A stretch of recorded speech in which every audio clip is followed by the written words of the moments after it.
bahubhe kuzo zonke iy'ndawo la okufinyela khona lo mbukiso. Igama lami nguVusi Mavusana, bayamazi abaningi kuyo le channel. Namhlanje-ke sizoniphathela-ke lana okuhlukile, sinithulela abaculi abazokhipha njengoba sibheke kwiphaseli.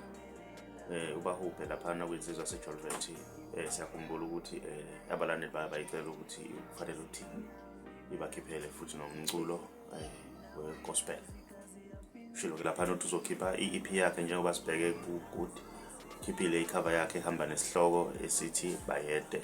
Siyazi-ke le nsizwa bafethu vele umculo wayo uthe ukuncika-ke kancane laphana kwi-gospel.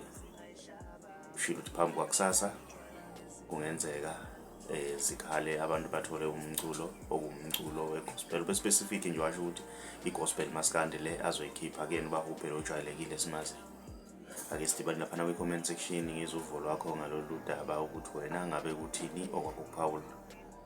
Mawumusha ucindezela subscribe, ucindezela nebhell ukuze uzothola njalo ama-notification masiposta i-video entsha. Sitshalela amabambeni umkhanya kude sithi siyabonga.